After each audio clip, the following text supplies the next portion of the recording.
The Yellow Wallpaper by C. Perkins Gilman is the story of a woman's secret journal. The reason why the journal is a secret is because I believe that it is one of the first pieces of literature and history that speak on a topic that is still not spoken about enough, and that is postpartum depression. She had recently given birth and was experiencing waves of depression and sadness. Her husband, a physician named John, recommends that she go into a room with yellow wallpaper to decompress in a way.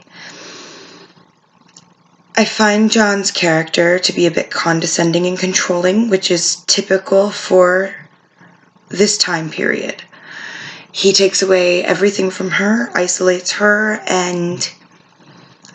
from the most stimulating activities that she can find, such as writing and stimulating people. He won't allow visitors.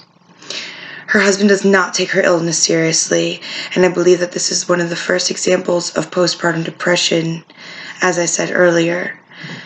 But it's also a good example of the roles that were husband and wife in this time. He treats her like a child, and he says condescending phrases like little girl or blessed little goose. He does not diagnose her correctly, and he does not treat her correctly.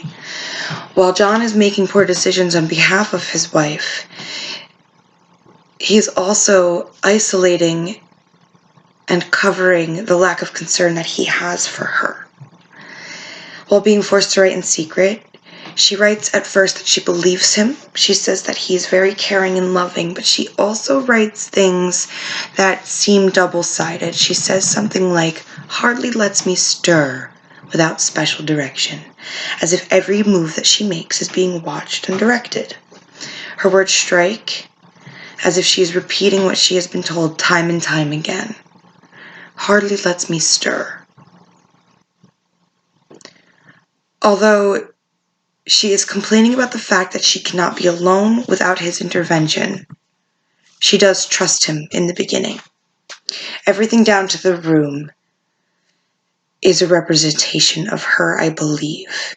She asks for the yellow wallpaper to be removed, and John does not acknowledge it and does not remove the yellow wallpaper. She did not want the room, but it's the one that John picked.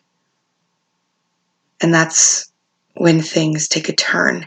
She spends most of her time in the beginning of the story studying the pattern of the wallpaper, thinking that the pattern is changing form, until eventually she sees a woman in the wallpaper. I believe that the woman is her. Throughout the story, she calls this woman a creepy woman until she becomes a creepy woman herself. I believe that her being stuck in the walls is her also being stuck in the room. I think it's a direct representation of the victimization that she had felt throughout the story. She's now a creepy woman herself, and she finds herself creeping through the house.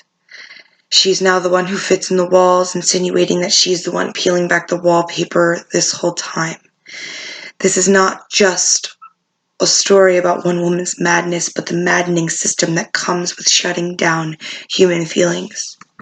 In the final scene, John faints at the sight of his wife. It's a frightening scene, but I also think it's the most important scene because it is triumphant. John is now the weak one. She is now convinced that he only pretended to love her and only pretended to be kind, but he was more dismissive and isolating than anything. In her mind, she refers to him as young man. Even though she does not have the courage to say it to his face, I do believe that this is her fighting back, condescending him one last time. John refused to remove the wallpaper, and in the end, she used the wallpaper to escape herself. Thank you.